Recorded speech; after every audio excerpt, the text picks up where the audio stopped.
What's up, Benjamin?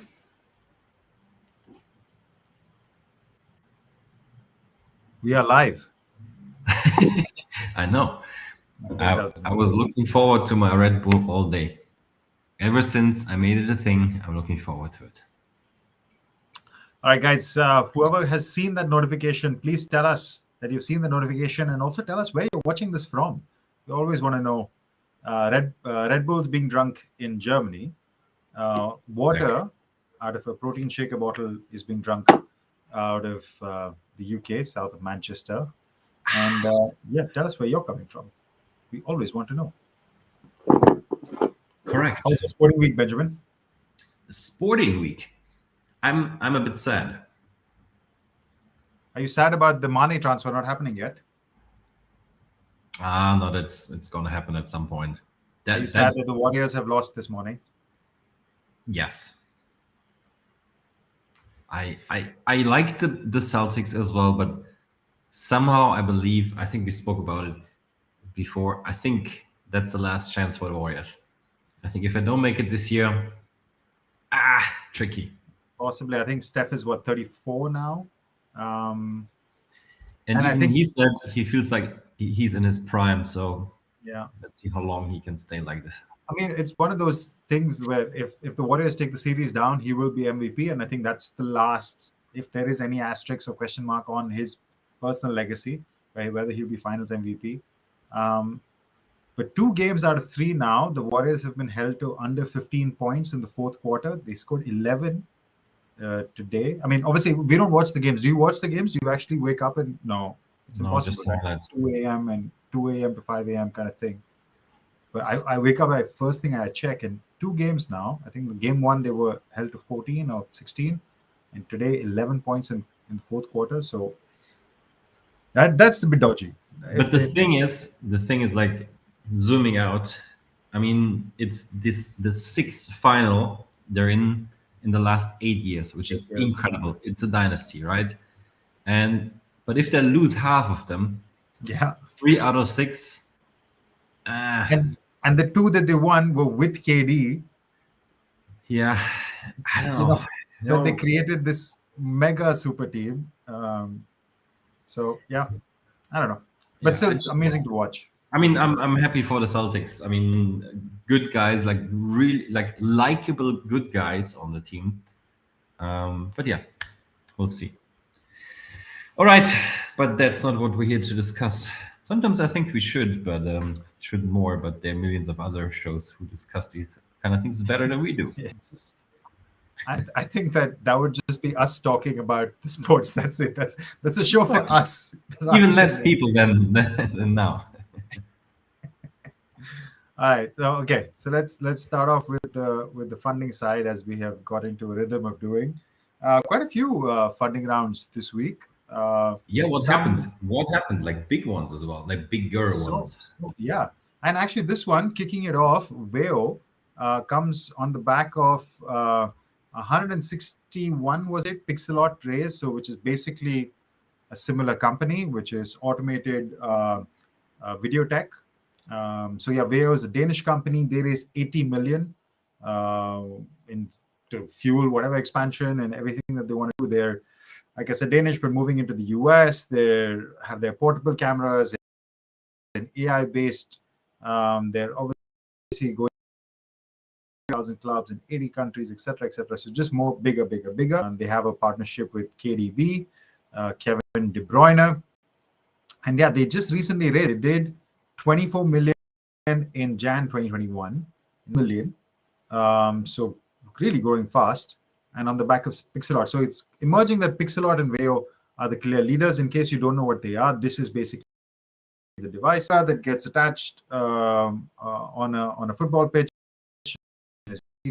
It automatically, the game pans, recognizes athletes, does all of that, creates highlights, and boom, it's off to social media content.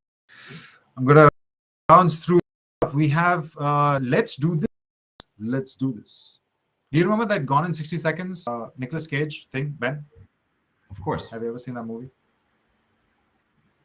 Let's Do This. You remember that? No? That was his thing. This guy was an actor, so he remembers movie scenes. He might hey, man, I'm a cinephile. First, my acting to do it. Anyway, Let's Do This, which is a endurance sports discovery platform. What do we mean when we say endurance sports? Running, triathlon, cycling. Yeah, that's basically. Let's Do This is a Y Combinator alumni. This article actually does a good job of summarizing it. They've raised 60 million from who? Usain Bolt, Serena Williams, and Paula Radcliffe, and a bunch of other people. Yeah, again, what this money is for is just bigger, better, stronger, etc. They have about 5 million users right now, and they want to increase that. If you are an athlete, this is what the platform is. Find, book, and share your next momentous experience. So in your location, you can look events are taking place across these three categories. That's 60 million. So we started with 80, we went to 60, here's 50. Religion and sports, this is not really sports tech. This is a sports production company, but we like talking about funding news. So religion and sports, because of these two guys, Michael Strahan and of course Tom Brady, who's doing so much in the investment space now. And they have another partner. They're basically doing behind the scenes content, documentary style, unscripted, original content for sports. That's what religion and sports is about. It tells our story, believers, big stories out, right? We are a company in this space, uninterrupted. There are quite a few. This is another. Investors include Leeson Park Ventures and Cerro Capital, apart from Brady and Strahan. Yeah, they've been doing this for a while, have content for various streaming platforms, including Facebook, ESPN, and Apple TV. Last one, bear with me. This one, I think it says NFTs, Calaxy. Calaxy, Spencer Dinwiddie, who is on their homepage. There he is, Dallas Maverick, the guy who's been a pathbreaker when it comes to blockchain, Web3, crypto, etc. So he, Calaxy, along with another buddy of his. Yeah, basically they're kind of like Cameo, but with NFTs. This is my understanding of it. 26 million from Animoca Brands. There is 7.5 million last year, and they continue to raise more money. Yes, creator, you can. Yeah, so for fans, creators, so as a fan, you can interact with us, book some one-on-one time. Except creators, you can mint NFTs, launch even a cryptocurrency. I believe you can launch your own coin. So they offer a few different features. Would you have participated if you had the money? Out of those? Out of those four, you mean? Ooh, yeah. Good question. I mean, that's a tough one.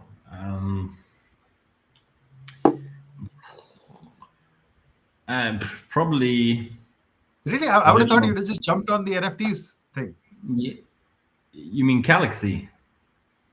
But original sport is also NFT. It was mentioned in the article that they're gonna. Sorry, I missed that line. Yeah. So I'll probably go with the NFT Brady combination. That's.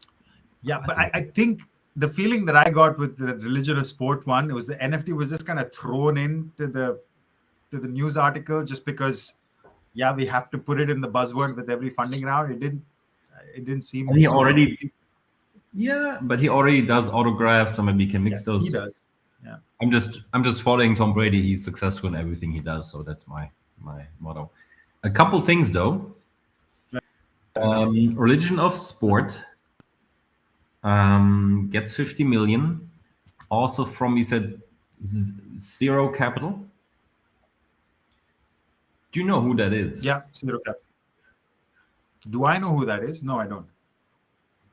there is Thomas Rudy involved, who is Okay. also with the Leeds Lake Nona Fund. Interestingly, I figured it out when I read the article this week. So that's an interesting one to highlight. I wonder why we don't get 50 million for unscripted sports content. By the way, would fit to our show as well. And then,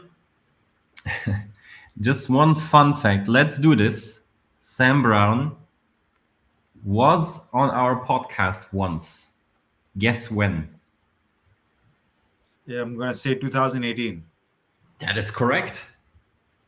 April 2018.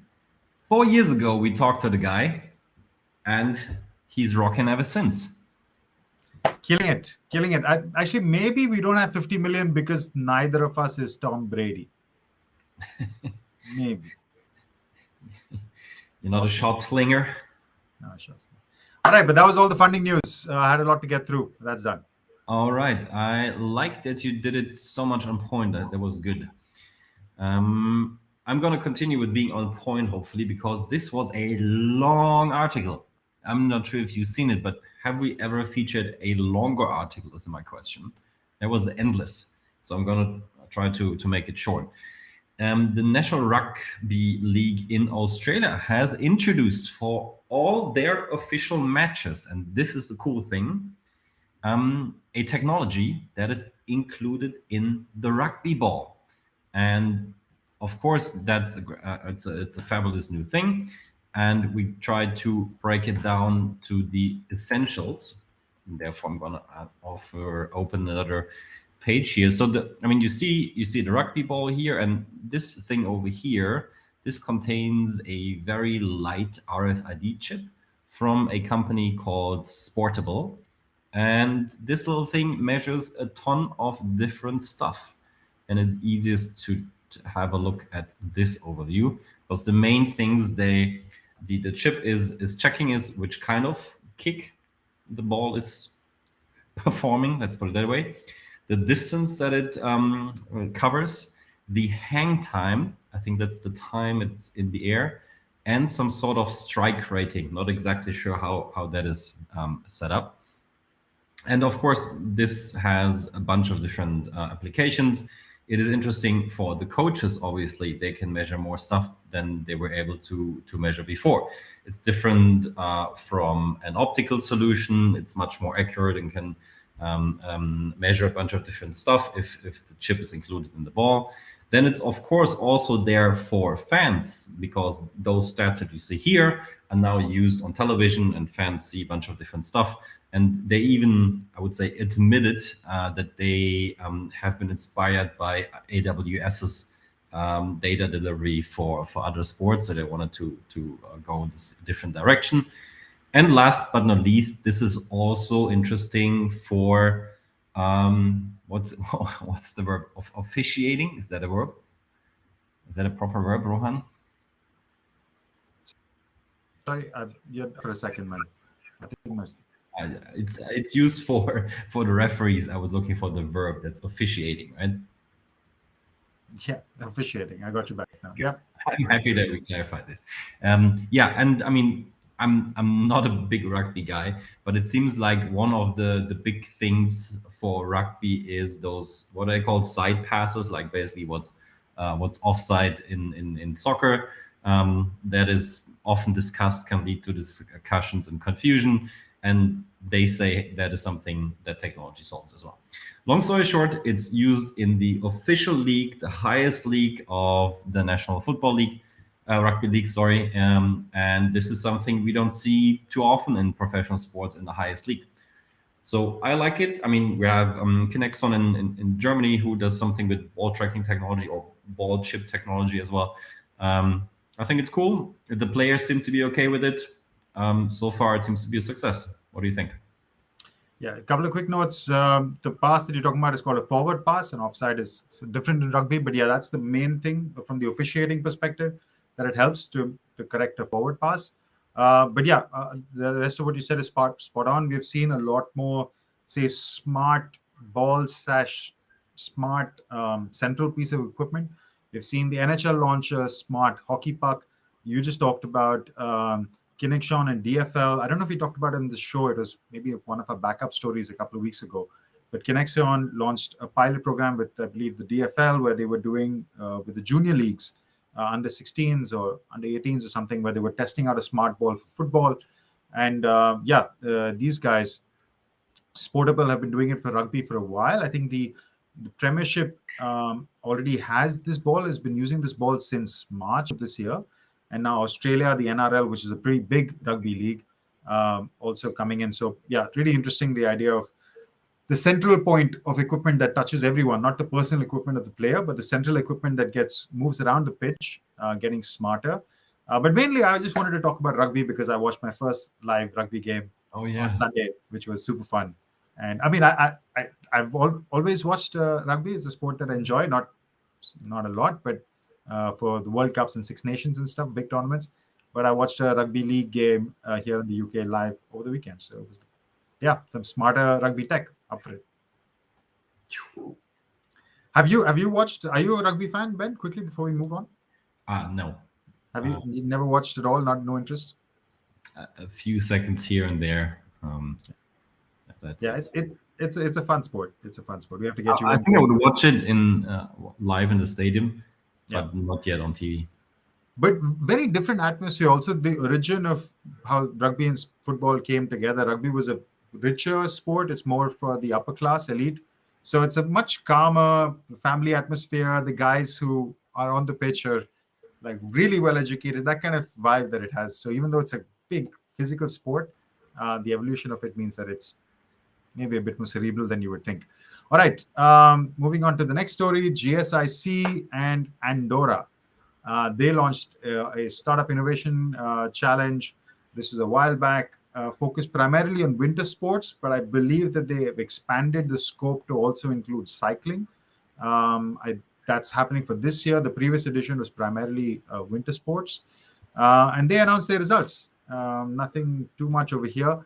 The article goes on to talk about this is some fantastic event, but the numbers are actually pretty small. They had 50 startups apply. They shortlisted down to 11.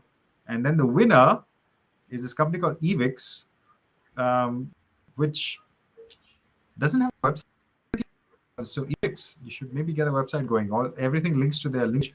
Evix to me, which I'm my reading of my, let's say, limited Spanish, but it's not too bad. Enfocada en la movilidad. So it's focused on mobility. It's basically like a swap fates or bike. I think these are companies we talked about. Basically, bike rental, bike sharing, bike rental, that kind of thing, which promotes, as it says, sostenible, saludable, and safety. So sustainability, health, and safety is what it does. That's basically what Evix does. They give a shout out to a couple more companies, City Legends, which is Dutch, and Fan Prime, which are City Legends is about it's like a community builder for urban sports, so skateboarding, skate park, rollerblading, tricks, those kind of things. And Fan Prime is a fan engagement solution for sports teams. But yeah, these are the ones. I don't know what those two have to do with winter sports. I'm not clear. So the results of it kind of didn't connect with the original theme. But hey, there's some new startups to keep track of. If you have only 50 applicants, you gotta choose something. No, just kidding. City Legend, I actually like. I had a call with the founder, I think last year, and I think they have an interesting approach, like covering all the urban sports, and maybe some of the winter sports are considered to be urban sports as well, potentially. But good stuff. What did they win? Do you know that? That is a good question. I think it says they got an opportunity to pitch. The winner gets a possibility. Yeah, it basically on a pilot with Andorra. So in their it's a government initiative. So to get the startup involved with any tourism that happens. They get to participate in an industry event with accommodation and meals. I mean, we're heading into a recession. You know, you gotta grab what you can. Accommodation, meals to Andorra. 1 year free membership to the GSIC and 1 year free membership to the Andorra cluster / innovation hub. No, but all jokes aside, Yeah. I mean, it's not the first time GSIC is running this with Andorra, so it seems like the involved parties are happy. Yeah. Also focusing on winter sports, I think is cool. And yeah, always good when people highlight interesting startups. Yeah, shout out to all the people at GSIC. We love you guys. No, no funny business on that. But yeah, it's just a good challenge. Numbers are small, and hopefully as you said, benefits work for everyone. Yep. On to the next one, also a program.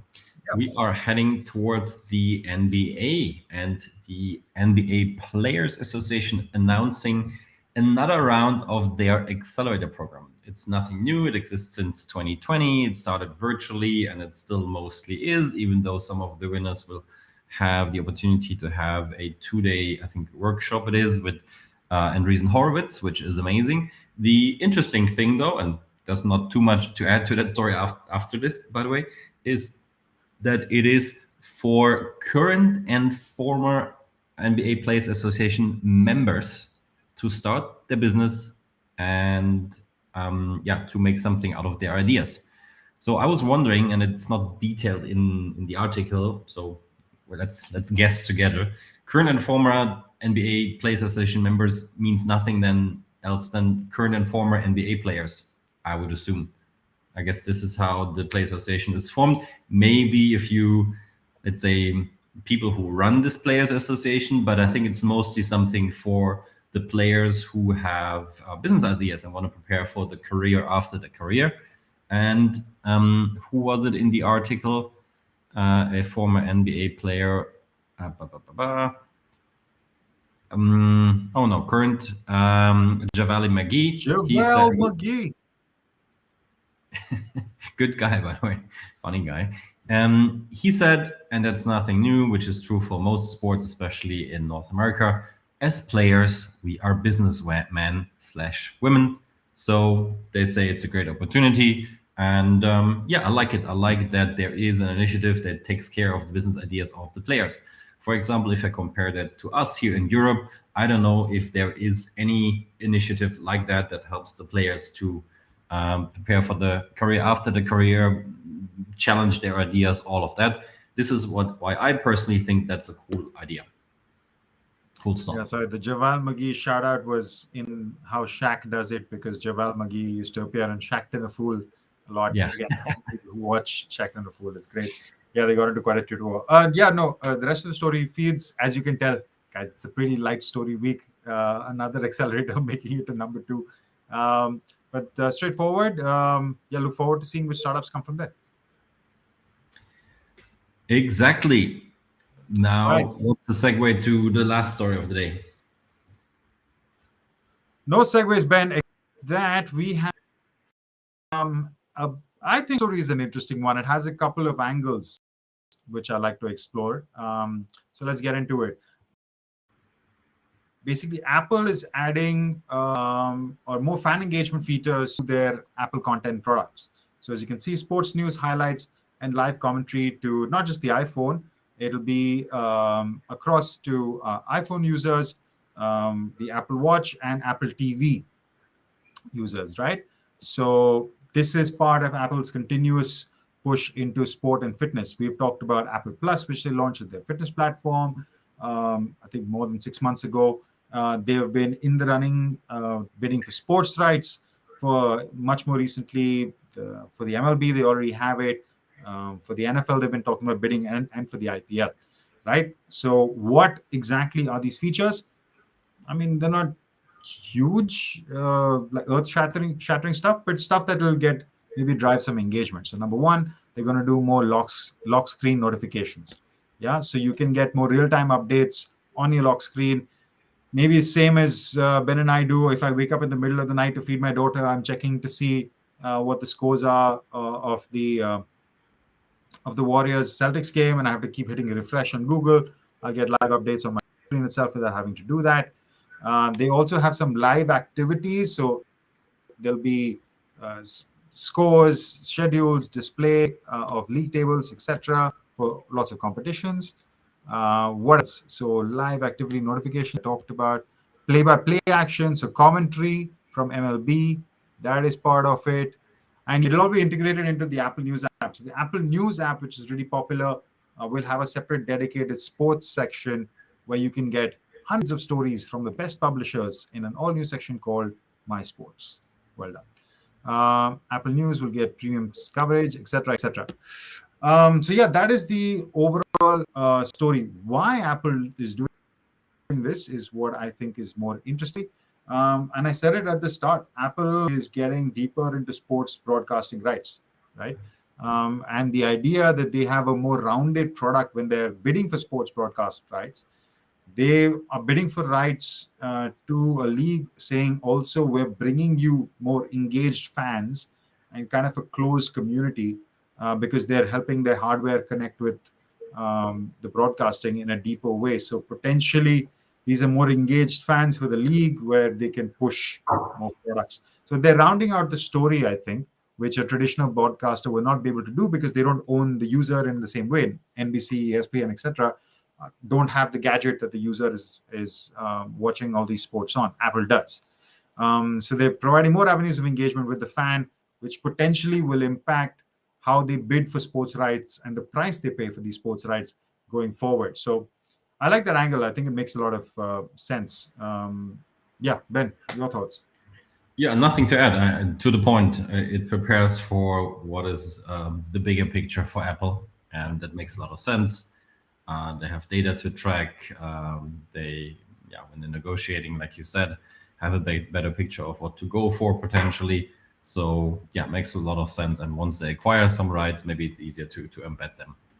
Quick question to you: like how much of this is already? Because I mean, he's an Apple user. I've vehemently not. But how much of this is already on your Apple devices? Do you have any sort of live tickers and notifications that come in about Basically, sport? nothing from Apple. No. Nothing from Apple. Okay, so this would be very much a first initiative. Yeah, absolutely. Got it. Yeah, we were wondering why it's taken so long, but now they seem to be investing big in sports. So yeah, no surprises. We were fast today, faster than typically.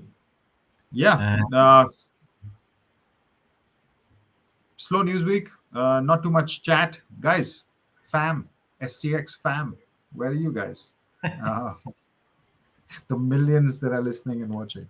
But yeah, that's our show for the week. Last week we were running 10 minutes too long, actually, or above the average. This time we're 2 minutes below, so all good. Yeah, there we go. Sweet. That we're good for this week, guys. Have a good one. See you next one. Ciao.